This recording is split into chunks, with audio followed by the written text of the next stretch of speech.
Welcome back, guys. It's how we're going to be finishing up the batch 1 of the Awakening of the 7 Stars today. So let's get right into it. If you want to see the previous one, though, actually, before we get into it, and you missed out on it, I'll have the link in the description below for you, or you can check it out in the playlist section. So we're going to start with Dark Fina. She got a couple of things. All right, she got Dark Bond is her TMR. Remember, 50% total magic, 30 when equipped with a rod, 20 more when equipped with a robe, so 50% magic total. She's gonna need this to activate her trust ability. The Archelum Nigelisis, I don't even know. Insane robe. All right, it is locked to females only. Do keep this in mind. 30 defense, 72 magic, 72 spirit, 30% MP, 5% MP refresh per turn, and then sleep and paralyze immunity. Absolutely insane. I think it's to this day still the second best robe that you can put on a female unit in JP, only beaten by CG Sakura's robe. And this one gives you a crap ton of stuff. You can put this on a mage, you put this on a support, you put this on a healer, because of that 72 spirit. It's absolutely insane. The only downside is it's locked to a female, but if you can get it, get it. I don't plan on really using Dark Fina that much, but I did get her super TMR. That's just how strong it is. Now, going in here, let's look at some of her new skills. So we have this Dystrophism. I don't even know, dude. 2-turn cooldown available on turn 2. Earth magic damage 8.5 times multiplier to all enemies. Decrease their resistance to earth by 60% for 3 turns as well. It is an 8-hit skill. It does share the exact chaining frames as Earthquake. And then she has Borealis Gale, or I guess Boreas Gale, which is the same thing except for it's a tornado clone, 7.6 times multiplier with 60% wind resistance reduction. Also 12 hits because it's a tornado clone. Cool things here, but because the reason that she cannot dual cast skills, you can't really chain finish on them. So they have higher multipliers than Tornado, higher multipliers than Quake, but you're not chain finishing with anything. All right, when you're using the Borealis Gale or the Dystrophism, man. All right, she has Flirt, 20% chance to charm one enemy for 1 turn, and for wall. Magic and Spirit plus 100% buff for 3 turns to all allies. Increase fire, wind, earth, and dark resistance by 70% for 3 turns to all allies as well. It's a very strong supportive option. It's not a cooldown skill. You can use this whenever you want. Now, she does have a cooldown, though. It is called Lost Paradise. It's a 10-turn cooldown available on turn 1. 120% Dark Imperil for 8 turns to all enemies. Auto revive on herself for 8 turns. Increase her own magic for 8 turns by 150%. And then give her a very decent MP refresh of 180 per turn for 8 turns. That is actually terrible because it's split over 8 turns. So that's like 20 MP per turn. So not that great. But the rest of it's okay. Dark Imperil is pretty nice. Auto revives, whatever. 150% magic buff is cool too. So she does get some things there. Here's her passive. She gets Occult Magic. If you have her TMR equipped, which will already give you 50% magic, she will get another 50% magic and 30% HP and 50% dark resistance, and then increased magic and spirit by 30% equipped with a whip. All right, so Marlboro Whip, pretty much the only whip you're gonna want to put on her right now. Rising Nemesis gives her a chance to counter physical attacks with Rising Nemesis, which we'll get to in a minute. She gets another 20% magic buff in her kit here, and then Demonic Nature increases her defense and spirit by 25%, and then gives her 50% double hand magic or 50% true dual wield magic. So that's awesome there, and it also gives Dystopia an additional 3.0 modifier, which is a global exclusive buff for her, which will help quite a lot. Rising Nemesis increases or decreases enemy spirit by 50% for 3 turns and decreases their dark resistance by 100% for 3 turns to all enemies. This is pretty cool. Problem with this is that your Dark Fina is going to be having to get hit. So if you're using an AoE cover tank and a provoke tank, she's not really going to get hit by that much. So this probably won't activate all that often. And then in addition to this, she already has 120% Dark Imperil that she can use. As for magic spells, she does gain access to Tornado and she does gain access to Quake, so she can chain with Tornado. The problem with that is most people who are good with Tornado can do things like Barbarisha, where they can chain cap after they Tornado. You want a Tornado and then do some sort of chain cap skill, and she doesn't really have anything of that nature. She doesn't have Eroja, she doesn't have Stoneja, she'd have no Jaw spells, nothing crazy like that she's gonna be able to land after the Tornado. The only thing I can think of maybe is maybe Alternate, but I don't think that'll work either. So that's going to be a downside for her there. Now, Dystopia plus 2, we'll go over it real quick. It is dark magic damage 4.1 multiplier with consecutive damage increase. It maxes out at a 9.1, but with that global exclusive buff, it can be a 12.1 multiplier there. Problem with Dystopia for damage, you can't dual cast it. So it's like a very, very weak Fires from Below. And Emperor already out damages her right now as a 6-star compared to 7-star Majin Fina. So that's a thing there. Now Hell's Judgment does get buffed here though, but nothing too insane. It turns into a 10.5 times multiplier. So Dark Fina as a unit, how do I feel about her? Everyone's like, oh, she gets Tornado, she gets Quake, it's super awesome. She gets these cooldown skills, that's super awesome. The problem with them is, like, these have really nice multipliers, but you're not dual casting anything, you're not chain capping. So this is basically like taking a unit that can't dual wield and attacking with a 7.6 times multiplier, and that's it. You can bounce back and forth between Boreas Gale and Diastrophism, Boreas Gale, Diastrophism, but you're not going to get the raw damage that you will on something like Barbricia, where she Orojas after the Tornado, right? Oroja goes up to like what, 6 times multiplier, 9 times multiplier, 6 times multiplier, let's say. Well, if you build the chain with a Tornado and you chain cap it with Oroja, you get that 4.0 multiplier chain cap bonus. That's 6 times 4. That's a 24 times multiplier on that Oroja. Nothing in Dark Fina's kit has a 24 times multiplier. Not to mention with Barbricia, you have access to the little tornado chaining, so that's like another 2 point something multiplier, and then you do like a 24 on the end. She doesn't have that ability. Dark Fina does not have the ability to chain cap her own chains, which is really holding her back. So she's like a chain finisher, like a Fire from Below sort of unit, and she just doesn't get there in my opinion. Dystopia is not strong enough. She really needed the ability to dual cast Dystopia, then maybe she'd be okay. And even then, Dystopia doesn't have the highest multiplier, but she'd be okay for right now. She'd be like a stronger base stated CG Sakura that's locked to Dark, but Dark Fina right now just does not have it, does not cut it in my opinion. Get her Super TMR. I wouldn't worry about maxing her out. I wouldn't pot her. I wouldn't do anything like that. Now Marie got a couple things. She got a little love, if you want to know what I'm saying. She got a little love. We'll see if it saves her. So Rainbow Robe is her Trust Master Award. We all know it. We all love it. 30% elemental resistance to everything but dark, and 45 magic, 45 spirit, 45 defense. Her STMR is the original arrival, which increases your resistance to all elements by 30%, and it gives you 50% spirit if you're equipped with a staff. So this Super TMR is going to be good for one thing.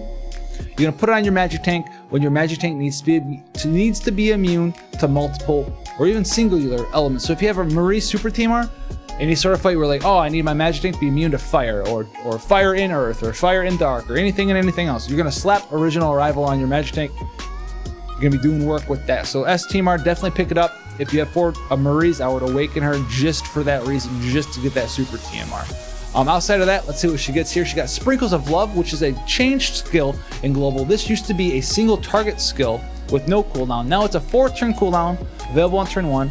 Grants HP recovery as a barrier. Okay, HP barrier, 2000 HP barrier for 3 turns to all allies. Recover 45 MP to all allies as well. We talked about this with Ramza. Pretty interesting. Some minor utility help you survive through cooldowns and thresholds. She has Monochrome Shield, which gives you light and dark resistance plus 70% for 3 turns to all allies. The problem with this skill is, as we all know, it is a skill. And Maria at 6-star, her thing was she could mix and match any of the different elemental resistances that she wanted to as 70% buffs. With her dual cast skill, you cannot dual cast Monochrome Shield. So if you need to get light resistance and fire resistance, you are out of luck. You're stuck with light and dark, or fire and some other thing. You can't use Monochrome Shield with dual cast. It actually hurts her. It's her niche. She's supposed to be able to mix and match everything. I don't know why this is the way that it is, but it is the way that it is. Now we have Excessive Lover, 6-turn cooldown available on turn 1. Increase resistance to all elements by 100% for 1 turn to all allies. Increase your defense and spirit by 200% for 1 turn to all allies. And mitigate damage taken by 50% for 1 turn to all allies. So a very, very lengthy cooldown. You might say, why are they all 1 turn? That's awful. And the reason that they're all 1 turn is because this skill is absolutely broken when it comes to surviving through thresholds. You're immune to all elemental damage unless you have imperils on you. Your defense and spirit goes up by 200%. That's ridiculous. And you get 50% reduction in damage. So That's really, really cool. Are you going to take Marie to a fight to rely on this skill? Maybe if there's a threshold attack that happens every 5 turns, 6 turns or so, you can survive every single threshold. Excessive Lover, slow roll the fight, make it out safe. If that's the best thing that you have to deal with thresholds like that, then maybe you want to bring Marie and use Excessive Lover. It's an insane skill that no one really else has access to. Now, Hidden Observer here, TMR equipped, defense and spirit plus 40%, 100% camouflage, 20% more HP passive, 20% MP passive, and it gives her resistance to all elements by 20%. Other things that she gets, no magic. She gets no magic to go with her dual cast. And then she also gets this for her 7-star Limit Burst. Costs 11 crystals instead of 12 if you had the previous one maxed out. And still is 1 Reflect, 1 spell, and it lasts for 3 turns. So nothing really changes there. Should you level up Marie is the question I will hear for the rest of time. I would only level her up for Super TMR. It's hard, like, the fights that she's good in, guys. The fights that she's good in are fights where you need multiple resistances to multiple elements on your whole party. The thing is, she's kind of fallen out of favor, fallen out of the usage lately. She used to be really strong before Magic Cover Tanks, but when Magic Cover Tanks came out, you just needed to get all of those resistances on one person. Since you only need all those resistances on a single person, you just get those resistances through gear. Maybe you give them most of them through gear. You don't have enough gear for one of the buffs, one of the elements, so you just bring that single buff. Marie kind of fell out of favor in that way. So I'd leave her at 6-star max. Maybe if you're just starting out, this can help you slow roll through some of the 10-man trials, because a lot of the 10-man trials are really slow fights, and they're all based around like breaking those thresholds. You know, get the boss to 66%, he'll hit you really hard. Get the boss to 33%, he'll hit you really hard, and then you need to kill the boss as fast as possible. So you can use the Excessive Lover on the 66% threshold, slow roll the fight a little bit, use it on the 33% threshold, and then beat the fight. And Excessive Lover can help you in that way if you're under geared. But outside of that, guys, not that important. Her Super TMR is nice though for the future. Now, Olive, ooh boy, Olive's up, boys. Let's go. All right, let's get in here. So her TMR is Sparky. You're gonna need this for her Trust ability if you want to activate it. 120 attack, Lightning Elemental, gives double hand of 50% double hand when it's equipped. Her Super TMR is Olive's Journal, 40 attack, okay, 40 attack accessory, which gives 50% Machine Killer and 50% attack if equipped with a gun. So it gives gun mastery, raw attack, and Machine Killer, and it does stack. They all stack as far as I know, so you can get 8 olives, use 2 olive journals, 100% gun mastery, 100% Machine Killer, 80 raw attack. That's crazy, guys. In addition to that, let's scroll through here. Guns and hammers. All right, so cooldown, new skills. We have Empowering Shot, physical damage 3.0 multiplier with ignore defense of 50%. This also increases her attack by 150% for 3 turns to the caster and gives her 100% Machine Killer for 3 turns to the caster as well. So this does a decent amount of damage, 6.0 multiplier, single hit, so it's still a chain finishing skill, and then sets her up to blow up a lot of things with a 150% attack buff. And if you're going against machines, look out, the next 2 turns you're going to unload some payloads, if you know what I'm saying. Now, Vanguard Force, 5-turn cooldown, available on turn 1, costs 50 MP and 30 Limit Burst crystals. It gives 10 Limit Burst crystals to all allies except for herself, and then gives herself auto revive of 100% HP. I don't really see myself using this skill that much because it does cost 30 of her own Limit Burst crystals, and her Limit Burst is her hardest hitting chain finishing skill. Now, Immolation Blast, 5-turn cooldown, also available on turn 1. Physical damage 15 times multiplier to all enemies. Decrease defense by 70% for 3 turns to all enemies. Decrease fire and lightning resistance by 100% for 3 turns to all enemies. Instant self KO.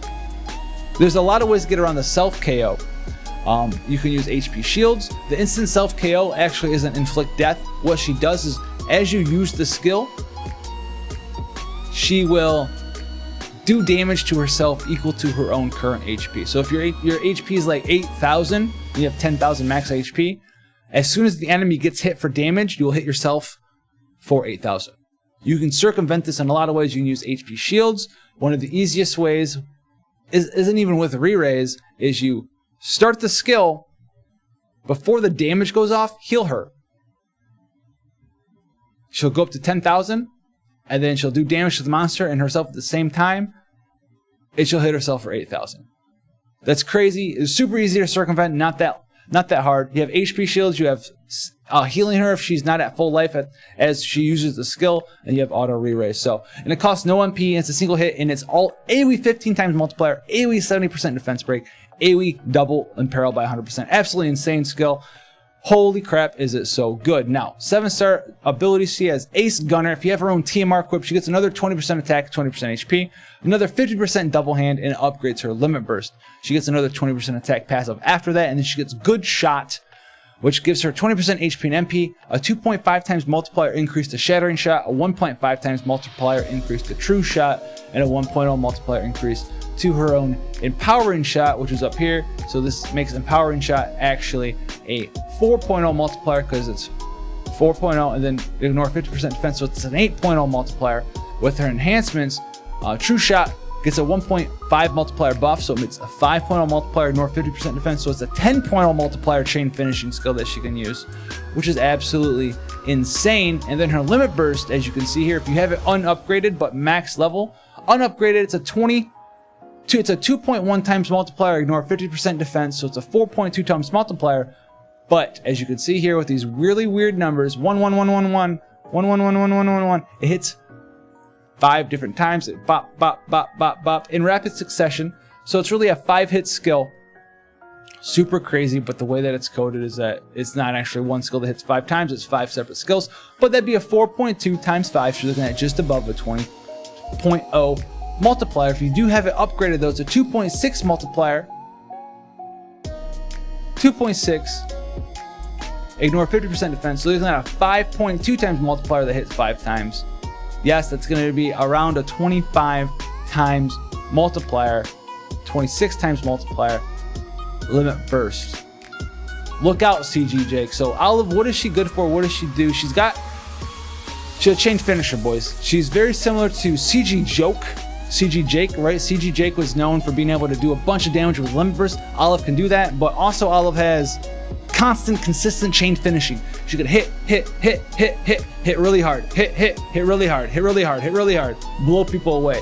So she's got a couple different builds too. She's super good for new players. If you have access to an Olive, I would definitely recommend you to get this because she hits the attack percent and the double hand cap so easily. You put her own normal TMR on her, just her normal TMR. You enhance her a little bit for her old ability awakenings.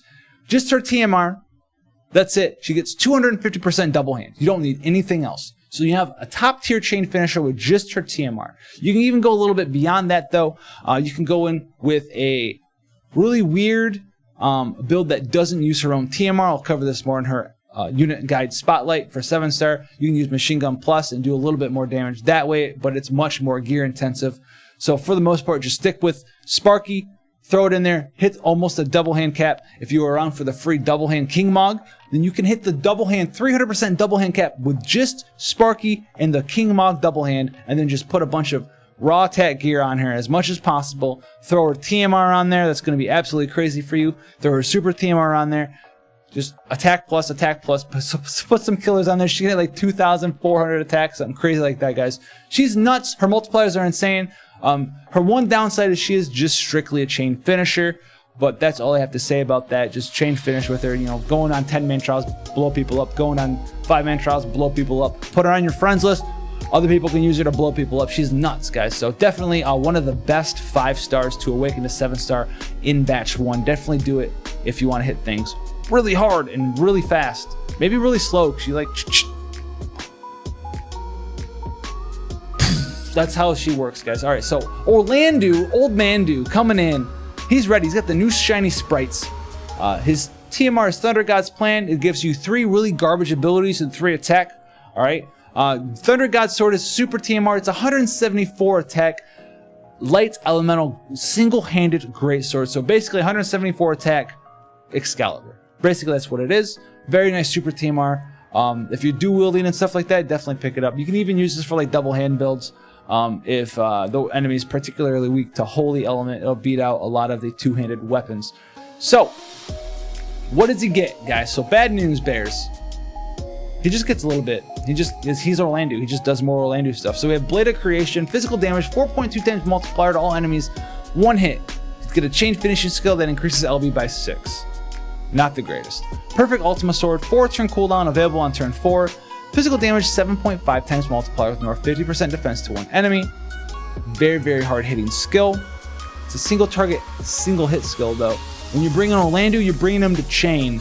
So if you're using Perfect Ultima Sword, you kind of need someone to chain for you, but Orlandeau's job is to chain, so I don't know who you're going to chain finish on with this, or who's going to build the chain for you to chain finish with Perfect Ultima Sword. You could bring like 3 different Orlandeaus and then like rotate the Perfect Ultima Swords, but at that point, why don't you just bring 2 Orlandeaus and someone who just straight up chain finishes and just chain finish every turn, like our girl Olive with her 10 and 15 times multipliers.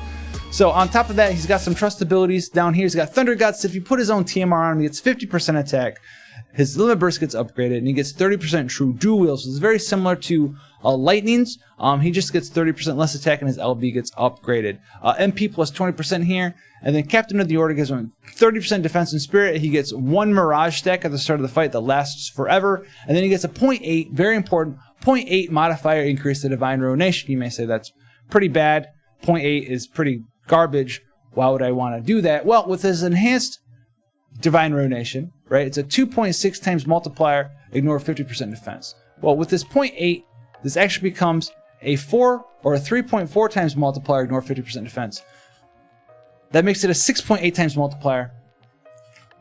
That's going to be the one thing you're going to be spamming. You're going to be spamming that 6.8 times multiplier if you're using Orlandeau still. His upgraded LB, it's okay. Physical damage, 12 point multiplier to all enemies, 3 hit skill, so it's chain finishing. Inflict slap and a 74% defense break. You also full heal yourself. 74% defense break is what you're looking for. But outside of that, nothing super duper insane. I do believe that Lightning, I like Lightning a lot better than Orlandeau. The one thing Orlandeau has over Lightning is that he's got the Divine Ruination chaining family, while Lightning has the super awesome quick hit chaining family, which actually will be a better chaining family in the future. In the far, far future, when Jack comes out. But the joke is that they all suck because we're using absolute tranquility frames, you know. No, they're all good. They all have the pluses and minuses. But Orlandeau, if you are choosing to awaken him, just know that you're not really gaining any new sort of abilities. You're just going to hit harder because you have higher base stats. You're going to have a slightly higher modifier on Divine Ruination. But that's about it at the end of the day. You could maybe make him work with Perfect Ultima Sword. Like if you have, you know, 2 pod 153s, you can bring him, bring a friend Orlandeau, bring 2 Orlandeaus, have them chain a bunch, and then maybe you have 2 supports with dual wield pod 153s, and then every once in a while, your pod 153s will chain. You can double chain finish with Perfect Ultima Sword. That's all I have for you there on the Ultima Sword. I think that's the best way to use it. If you can do that, Orlandeau does get a lot better because he'll get a skill that's a 15 times mod, and if you do have someone to reasonably chain finish, or build a chain for you to finish on, this 15 times mod does get that 4.0 chain finish bonus, and it's going to be a 60 times multiplier that, you know, you can dual wield. So you'll do a 60 times multiplier and then another 60 times multiplier. So if you have a way to build a solid chain for him to chain finish on constantly, while maintaining the status quo of your party, team comp, basically with supports that could chain like Rena and stuff like that, or Pod, then he becomes a lot better. But if you don't have that stuff, which is really hard to squeeze all of that stuff into one team, then he's just a little more of the same. Now we have Big Stash Dad. Big Stash Dad, Big Ol' Willie. Shield of the Empire, 65 defense, 65 spirit. Must have this to activate his trust ability, and that is a must activate ability. It's so good, guys. So his STMR is Empire Armored, 110 defense, 110 spirit, and 20% HP heavy armor. His TMR and his super TMR, amazing, amazing things for him. His super TMR and TMR are crazy. Words out of my mouth, can't even express it. Now his super TMR is also good for other tanks as well. All right, Wilhelm, he's the wall. Let's go in here. He's got the Empires with us.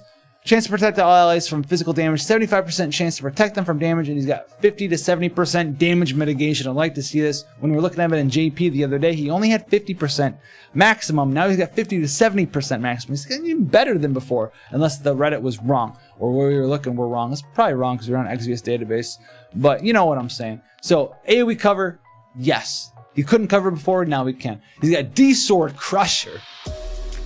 D-Sword Crusher, Crushing Sword. He's got a 60% attack break. He also does a little bit of damage, 4.0 multiplier. Oh, that uses your defense actually as your offensive stat there. Then he's got D-Rod Crusher. He's crushing rods too. It's a 60% magic break for 5 turns. That uses your defense as your physical attack there. Yes, he does have 60% breaks. Absolutely insane. Crazy. Not only he's gonna have crazy defense, crazy HP, can provoke, can AoE cover. He's got 60% breaks. And then on top of that, he's got absolute defense, 4-turn cooldown available on turn 1, mitigate physical damage taken by 90% for 1 turn to the caster. So like we were talking about with Marie, there's threshold attacks that do a lot of damage when you're fighting those trial bosses. You have access to the absolute defense, and that's when you use it. You're like, oh, I know this boss is gonna hit my entire party really hard right now. Wilhelm's got his cover up. What do? Absolute defense, and your Wilhelm's gonna sit there and just ching, ching, ching, ching, ching, just be totally fine, and you're gonna laugh the damage off. It's gonna be hilarious. His skill is crazy. It's the reason why Awakened Rain was so hyped when he came out, is because Awakened Rain has this sort of skill, but for magic damage. Wilhelm has the defense version of Awakened Rain for physical damage. So those two go tandem, one in hand with each other for their certain mitigations, the physical and the magical damage mitigations. Now he also has his trust ability here. This is why you put a shield on him. Okay, his shield, oh my goodness, activates this ability. It's so good. So increases your defense and HP by 30%. That's pretty strong. But here's the kicker. A chance to ignore fatal damage, 100% chance. Always will work when your HP is above 1%. Which means that it will always work. Unless you're leaving your Wilhelm at 1% HP at the end of the turns. Okay. You will always ignore fatal damage. If you were to die, you will instead not die 1 time. This is not like permanent Wilhelm can't die. This is he will not die for 1 hit if he was supposed to die. Why is this so broken? Well, Wilhelm gets AoE cover now. Okay, and the way AoE cover interacts with re-raise is if you're AoE covering and your character dies and then gets re-raised, he will still cover. So now this is what will happen. You'll have Imperial Army's Pride, not parade. It is kind of a parade. This will be a parade, watch. You kind of get up there with the AoE cover, you take a bunch of damage, you die. Just kidding, you're not dead, you have this passive, you block some more stuff, then you die. And then you get back up, and you block more stuff, and the damage is so overwhelming that you die again. Oh wait, every single time you die, this passive resets, so guess what, then you don't die. You literally have to die, get back up, die, and then die. You have to die 4 times to die 1 time with re-raise on. Absolutely insane. Super crazy. You should never die 4 times in 1 turn if you have decent gear with Wilhelm, because he's got such crazy stats. Spirit plus 20%, he's got Valor, chance to counter physical and magical attacks by an 80% proc rate with Valor, and then also gives him another 20% defense and 20% HP. Valor increases LB gauge fill rate by 100% to all allies for 1 turn. Basically what Valor means is that you will always have a 100% high tide in your entire party, because your Wilhelm's always going to get hit and he's always going to counter, because it's an 80% proc rate. So that's insane there as well. Obviously he has Impregnable for 40% damage mitigation, all that fun stuff. And then Great Wall gets changed. Basically all that happens is that you get a self 130% defense buff instead of a self 74% defense buff. I do not believe you actually have to max this skill out to maintain the 54% damage mitigation. I could be wrong though. You might have to re-level it up to max to get the 54% all damage mitigation there. So Wilhelm, if that wasn't enough, I don't know if I need to just tell you if he's good or not after all that. Nah, he's garbage. No, he's fine. He's amazing. If you need an AoE physical cover thing, you don't have evasion or anything like that can AoE evade, then get Wilhelm. Even if you do have an AoE evasion, maybe there'll be a couple attacks every once in a while in the near future that can't be dodged or something like that. You'll need to use Wilhelm, but for most of the time that won't be a big deal. A lot of the non-dodgeable attacks are also non-coverable and non-provocable, and you just have to deal with them in a weird way. So Wilhelm, absolutely insane. And then last but not least, we have Seabreeze Dark Fina. Dark Fina swimsuit, 60 magic, 50% water resistance, 5% auto refresh. That's her trustability activator there. And then we have Summer Whip is her super TMR, 93 attack, 163 magic whip with all status ailments of 80%, and then enables Rainbow Whip as well. So you take this in the arena and you Rainbow Whip people with the Summer Whip, and you put all the status ailments in the game on your enemies. It also has a very nice 163 magic there. Outside of that though, basically Summer Breeze Fina is just like Dark Fina that we started this video off with. We've come full circle now. We have Borealis Gale, Misery Storm. So instead of Wind and Earth, we have Wind and Water. So we have a Flood clone instead of a Quake clone here. We have Hex and Line, which is Lightning, Water, Wind, and Earth buff. A little bit different than Dark Fina's. Dark Fina has like fire and stuff like that.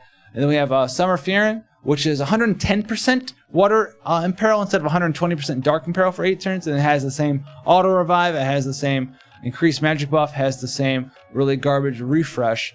And then she also gets Flood down here and Tornado as well. And she gets Summer Magic, Midsummer Freedom. Alright, Midsummer Freedom here is her trust ability. Increases her magic by another 50% and 30% HP. Water resistance, upgrades her LB, magic and spirit by 30% when used with a whip as well.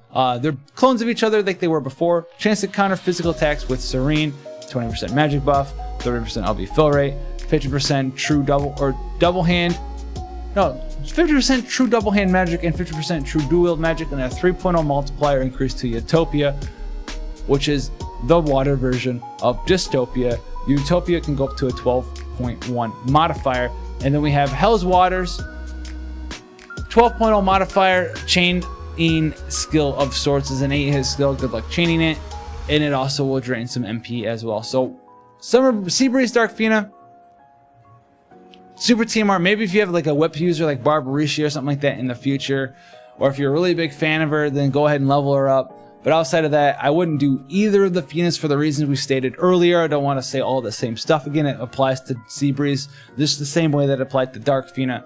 She cannot build chains and then chain finish her own skills. She can't really even chain finish that well with Utopia / Dystopia because she can't dual cast it, and the multiplier is not high enough. I would save your gil, save all of your resources, save your cactars, and put them in on some other units. Even if you don't have those units right now, or those units aren't available to awaken to 7 stars, save them for later. There's almost anyone that is better to awaken than the 2 Finas, in my opinion. So hopefully this helped you out on figuring out who you want to awaken and all that good stuff. If you haven't seen part 1, like I said, check that out in the playlist section or in the comment section down below. If you want to see future content, including some of these units are going to get advanced unit guides now that they've been changed a lot. I think I'll do one for Lightning. I'll do one for Olive. I might do one for Wilhelm.